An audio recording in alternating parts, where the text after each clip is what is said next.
ATN super class Gorakhpur में आप लोगों का स्वागत है। साथियों, 69,000 शिक्षक भर्ती से संबंधित जो प्रकरण सिंगल बेंच में चालू होने वाला है लखनऊ में, उसी के परिपेक्ष में आज हम बातें करेंगे।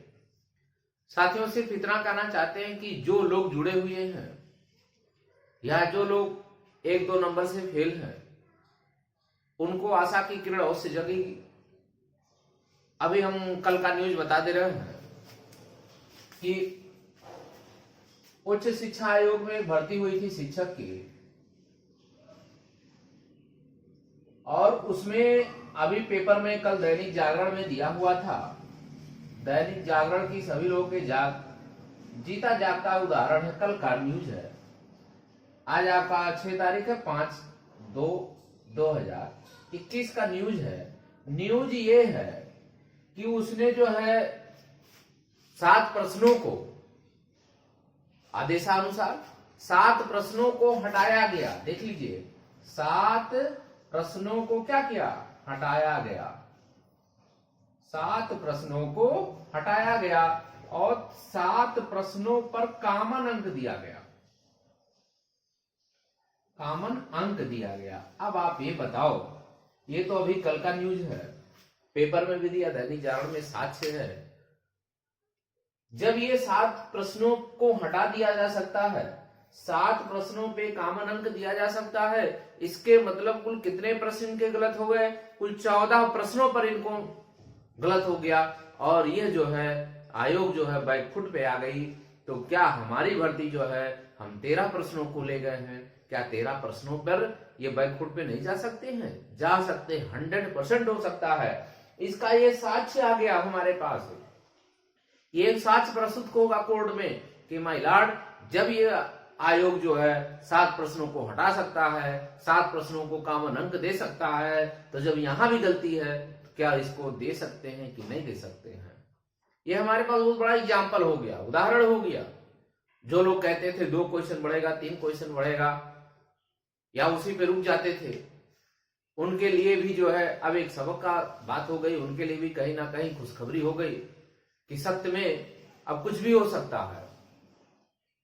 अब इसके मतलब ज्यादा से ज्यादा अंकों को बढ़ने के लिए अब हम लोग तैयारी कर रहे हैं, और ईश्वर ने चाहा तो सफलता अवश्य ही मिलेगी। शुरू से हम कह रहे हैं, एक ही बात कह रहे हैं, समय लगता है, न्यायपालिका समय तो लगता है, लेकिन न्याय अवश्य ही मिलेगी।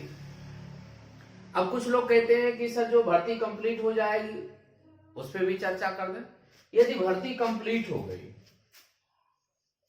भर्ती कंप्लीट हो गई, तब उसकी क्या होगा? भर्ती यदि कंप्लीट हो गई,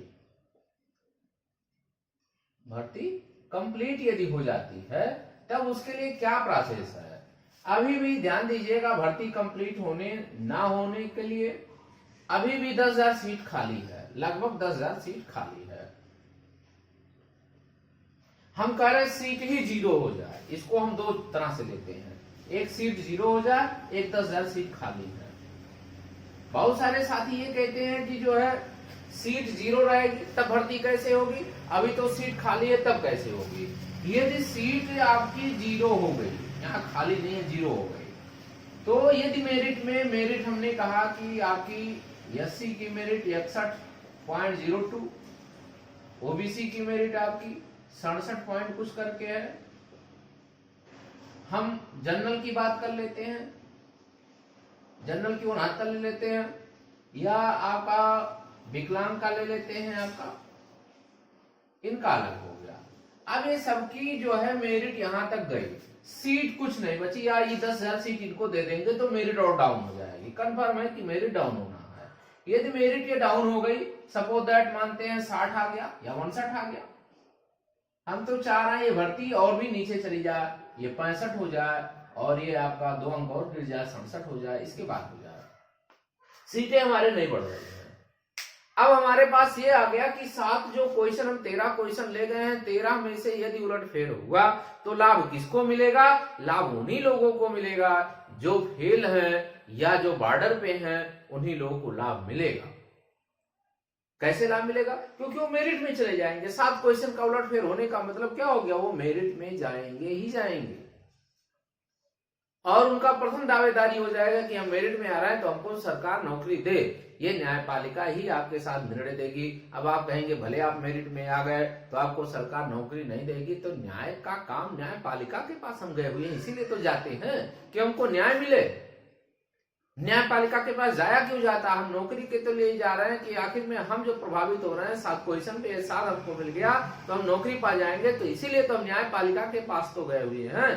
तो नौकरी देना ना देना ये विशेषाधिकार केवल न्यायपालिका को है, सरकार को अधिकार ये नहीं है। सरकार सदैव चाहती है कि हम नौकरी ना दे, लेकिन आपको यदि जो है इसके कटाव में आ गए तो नौकरी दे दी। अब सरकार कहेगी हमारे पास भर्ती नहीं है, हमारी कंप्लीट हो गई, रूल रेगुलेशन का उल्लंघन होने लगेगा, तब कोर्ट ये कहेगा कि जितने कैंडिडेट हो रहे हैं इससे 7 सीटों से प्रभावित हो रहे हैं, नंबर में आ रहे हैं, आपकी मेरिट में आ रहे हैं, भले आपकी सीट नहीं है, चाहे 5000 हो चाहे 10,000 याची हो, सभी याचियों को क्या किया जाए, आप इसको कंसीडर करते हुए इनको आप व्यवस्था स्वयं करो। ये व्यवस्था काम कार्यपालिका का है, न्यायपालिका का काम है निर्णय देना। वो आपको करेगी, निर्णय देगी कि ऐसे लोगों को जो सीट्स भले ही 0 हो जाए, लेकिन अगर ये पास होते हैं 6 क्वेश्चन 7 क्वेश्चन 14 क्वेश्चन का भी जीता जाता हुआ उदाहरण आपके सामने हो गया। तो यदि ये 14 क्वेश्चन से प्रभावित हो रहे हैं और इनका मार्क्स बढ़ जाता है तो ये सारे के सारे लोग नौकरी पाएंगे ही पाएंगे। इसलिए सभी साथियों से अनुरोध है कि आप दोनों जगहों पे कहीं ना कहीं अपना नाम डलवा लें। ये आप कहेंगे कितना मार्क्स बढ़ेगा, तो ये काम केवल न्यायपालिका का। बहुत सारे लोग कहते हैं कितना मार्क्स बढ़ेगा, तो न्यायपालिका का काम है। मेरा काम है साक्ष्यों के साथ कोर्ट में प्रस्तुत होना, हम अपने तरफ से लड़ना, मेरा काम यही है। न्यायपालिका काम है न्याय देना। हाँ, देर भले हो जाएगी लेकिन न्याय अवश्य मिलेगी। तो सभी साथियों से अनुरोध करना चाहते हैं कि आप लोग धैर्य बनाए रखिए, नंबर आपके अवश्य बढ़ेंगे, उसमें घबराने की जरूरत नहीं है। और एथेंटिक जानकारी के लिए चैनल को जरूर सब्सक्राइब करें, लाइक करें, शेयर करें। धन्यवाद।